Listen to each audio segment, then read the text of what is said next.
오늘 말씀의 제목은 느부갓네살의 교만입니다.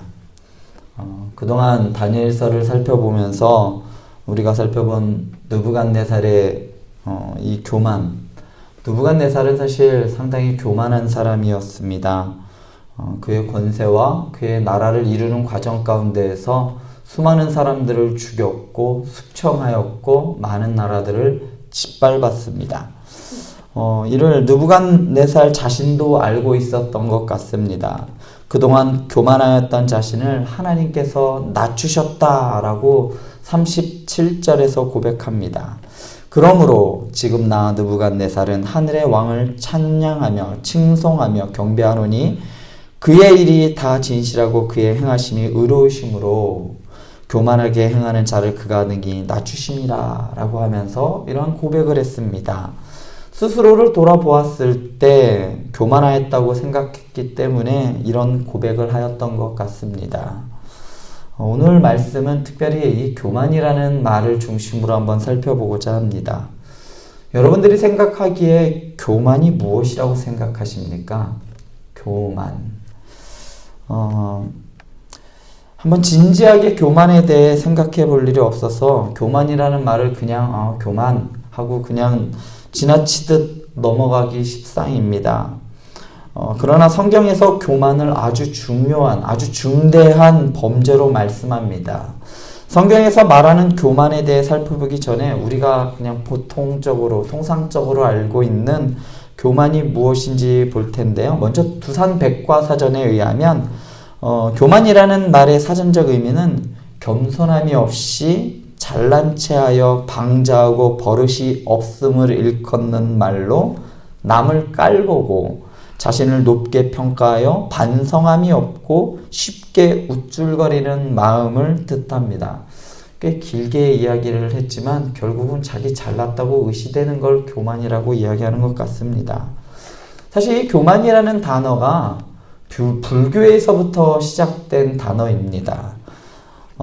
불교에서는 탐욕과 성냄과 교만이 마음을 더럽힌다라고 하여서 삼독이라고 하였습니다. 세 가지 몸을 해치는 독한 것. 교만과 비슷한 말로 자존심이란 말이 있습니다.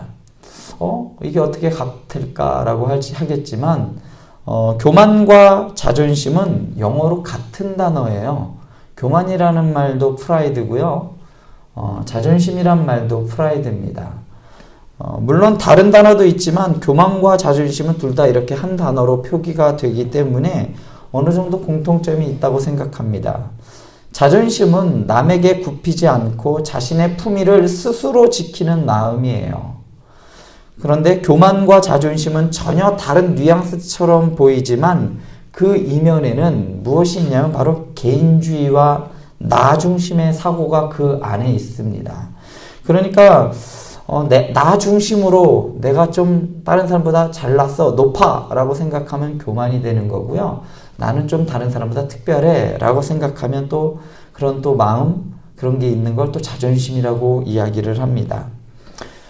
핵심감정 성화라는 책의 저자인 노승수 목사는 교만에 대해서 이렇게 이야기를 합니다. 교만은 현실적인 인식을 넘어서는 자기 존중과 거기서 비롯된 무모한 우월감 혹은 자신의 자질에 대한 분에 넘치는 자기 인식을 일컫는다라고 말했습니다. 저는 이 말에 전적으로 동감하는 바입니다. 또한 이 교만에 대하여 어거스틴은 교만을 비정상적으로 높아지는 것을 욕심내는 것이다 라고 하였습니다. 상식적으로가 아니라 비상식적으로 높아지려고 하는 것, 그것을 교만이라고 어거스틴은 정의하였습니다. 이처럼 교만은 자신이 가진 자질이나 가능성보다 더 높은 곳에 자신을 두려는 모든 것들을 가리킵니다.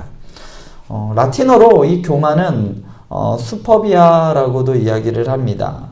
슈퍼비아라는 뜻은 위에 있는 것을 목표로 하다라는 의미입니다. 결국 교만은 하나님을 대적하는 마음으로 드러납니다. 이런 교만을 어거스틴은 인간 죄의 뿌리다라고 하였던 것이죠. 교만의 그 밑에는 하나님보다 높아지려는 마음이 있기 때문에 이것을 죄의 뿌리다라고 하였습니다. 결국 인간의 많은 죄가 어디로부터 나오냐면 이 교만에서부터 나옵니다. 겸손한 사람이 죄를 지을까요? 물론 지을 수 있겠지만 교만한 사람이 더 많은 죄를 저지를 가능성이 있습니다. 뿐만 아니라 모든 죄는 자신의 참된 감정을 현실적으로 이해하지 못하는 데서 비롯됩니다. 계속해서 느부갓네살에 대해 살펴보고 있는데 여러분들이 생각하기에 오늘 말씀에서 느부갓네살이 교만한 사람이라고 보는 이유가 무엇입니까? 여러분들이 생각하기에 오늘 본문에 느부갓네살이 교만한 사람처럼 보입니까? 그렇다면 그 근거는 어느 말씀입니까? 느부갓네살이 교만한 사람이라고 보는 근거는 4장 30절을 들을 수 있을 것 같아요. 4장 30절에 보면 나 왕이 말하여 이르되 이 큰 바벨론은 내가 능력과 권세로 건설하여 나의 도성으로 삼고 이것을 내 위엄의 영광을 나타낸 것이 아니냐 하였더니 사실 바벨론과 이 바벨론의 대제국과 그의 성은 누가 만들었을까요? 설마 하나님이 만들었어요? 라고 하시는 분은 없겠죠. 바벨론 왕국과 그의 성은 느부갓네살이 자기가 만든 겁니다. 느부갓네살이 수많은 전쟁을 통해 세운 나라이고 자신의 목숨을 노리는 정적들로부터 지켜낸 그의 성입니다. 하나님이 하신 것을 자신이 한 것 마냥 의시돼서 이를 성경은 교만이라고 말하는 것이 아닙니다. 여러분들이 생각하기에 교만과 겸손의 차이가 무엇이라고 생각합니까? 그의 용어 사전에 보면 겸손은 자신의 마음을 낮추며 상대방을 인정하고 높이는 욕심 없는 마음, 그러한 마음 상태로 자신의 죄성과 한계를 인정하고 하나님께 의지하는 자세를 말합니다. 칼빈은 그의 기독교 강요에서 겸손을 이렇게 말했습니다. 철저하게 가난한 자가 되어 하나님의 자비에 몸을 맡기는 것, 그것을 겸손이라고 하였습니다. 이에 칼빈은 무엇이 겸손이 아닌가, 어떤 것이 겸손이 아닌가에 대해서도 말했습니다. 뭐라고 이야기하냐면요, 자기가 무엇이라도 가졌다고 생각하면 이는 겸손이 아니다라고 했습니다. 그러니까 칼빈이 생각하기에 우리는 하나님 앞에서 아무것도 가진 것 없는 빈털터리, 즉 거지다라는 말입니다. 그래서 하나님으로부터 주어져야만 우리는 가질 수 있는 존재들이다. 우리는 하나님 앞에서 어떤 것도 가질 수 없는 자들, 그것을 알고 인식하고 살아가는 것, 그것이 겸손이다라고 이야기를 했습니다. 즉 하나님 앞에서 죄인임을 아는 것이 겸손입니다.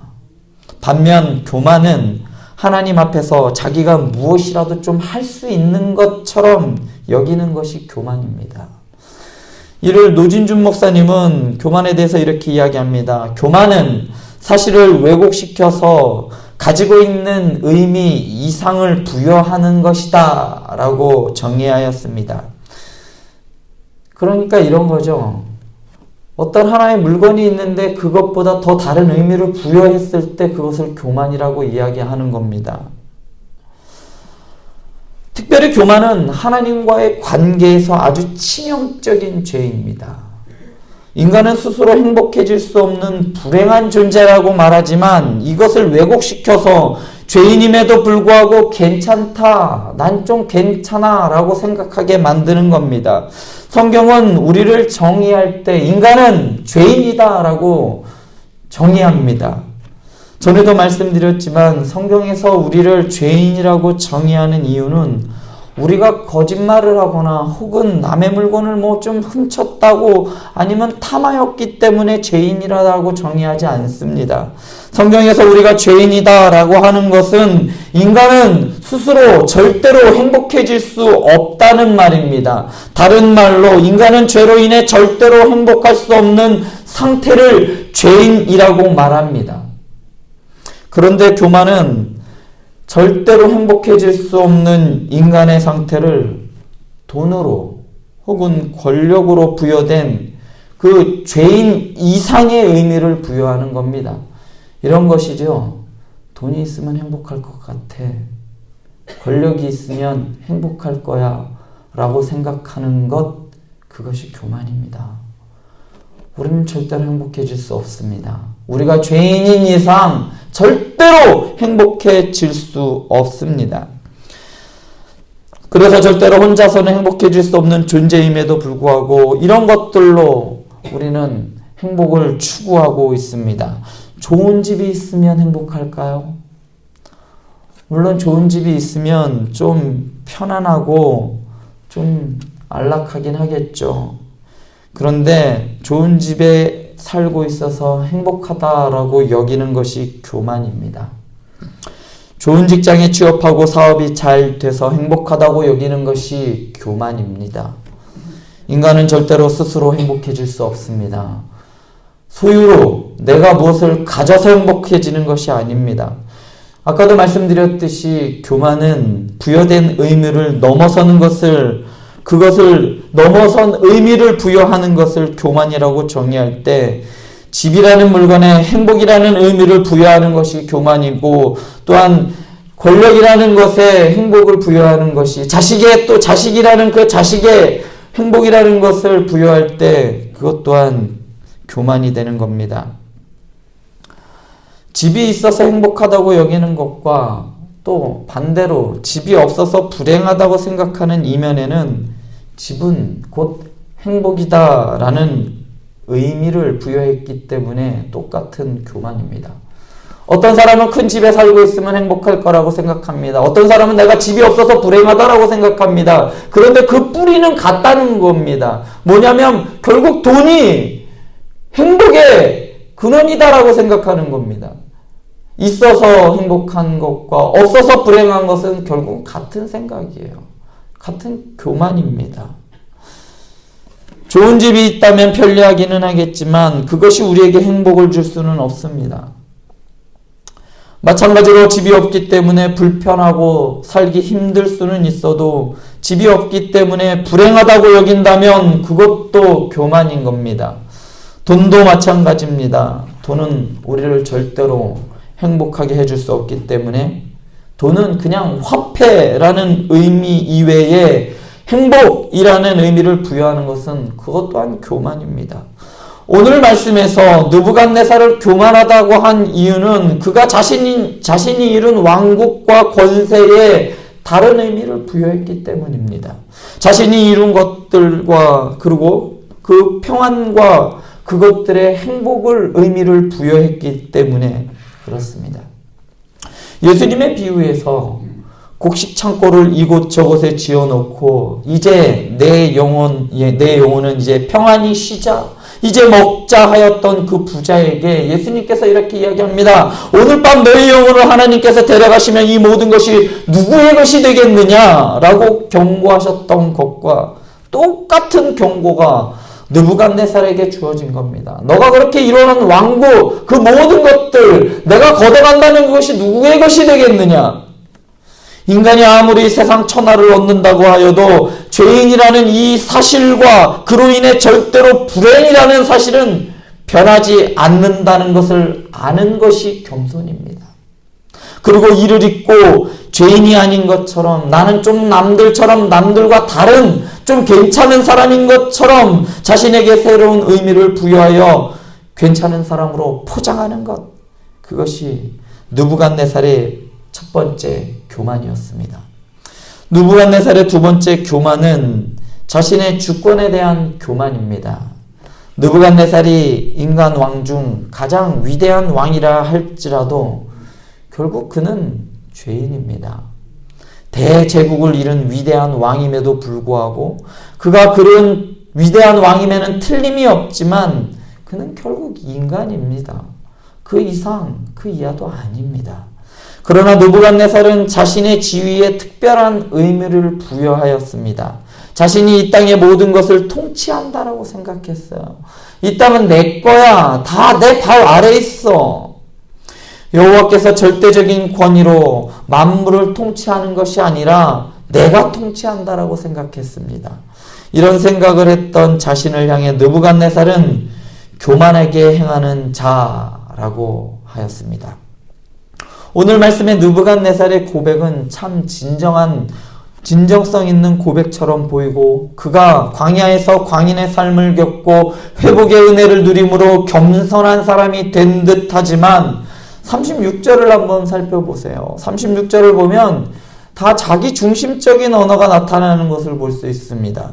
그때에 내 총명이 내게로 돌아왔고 또 내 나라의 영광에 대하여서도 내 위엄과 광명이 내게로 돌아왔고 또 나의 모사들과 관원들이 내게 찾아왔더니 내가 내 나라에서 다시 세움을 받고 또 지극한 위세가 내게 더하였느니라. 느부갓네살은 처음부터 철저하게 자기 중심적인 사람이었습니다.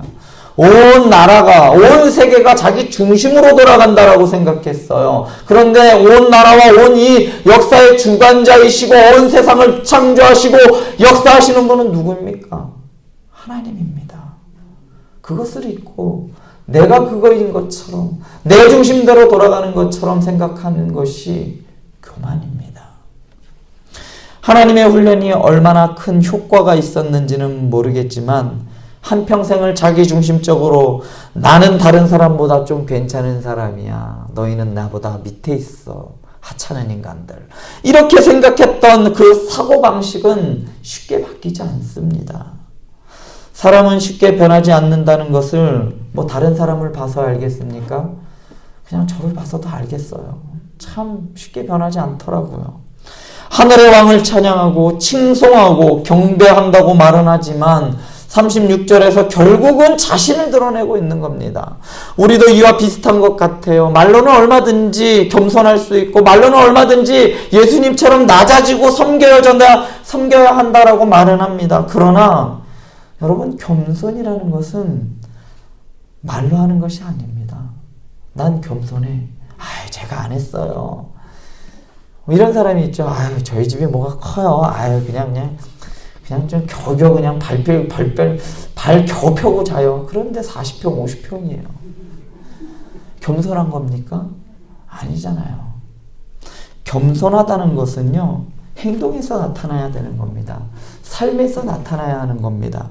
나는 죄인입니다. 아무리 입으로 고백해도 삶에서 돈을 쫓아 살고, 그래도 돈이 최고야, 돈이 좀 있어야지, 그래야 내가 좀 살 수 있지, 명예가 있어서 나는 좀 다른 사람들보다 나은 사람이라는 의미를 부여하는 순간 우리도 느부갓네살처럼 교만한 사람이 되는 겁니다.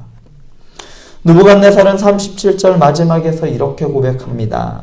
그의 일이 다 진실하고 그의 행하심이 의로우심으로 교만하게 행하는 자를 그가 능히 낮추심이라.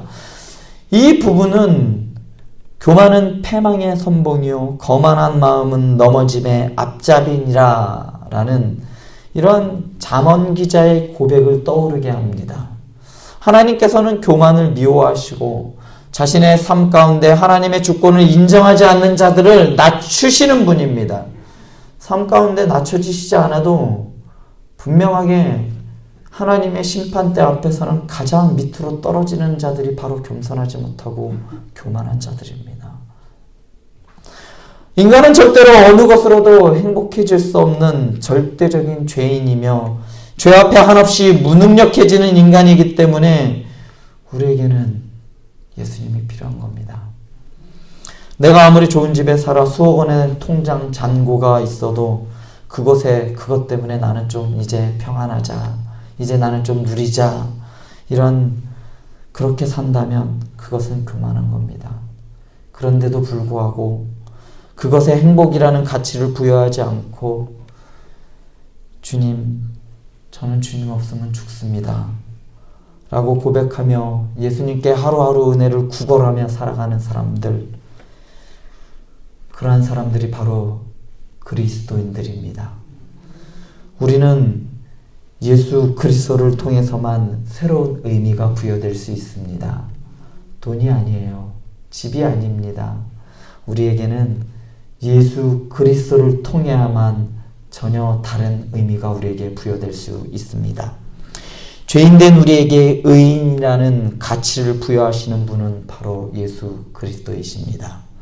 오직 예수 그리스도만이 우리에게 새로운 가치를 부여하시고 영원한 행복과 생명을 주시는 분이심을 잊지 않고 살아가시길 바랍니다. 기도하시겠습니다.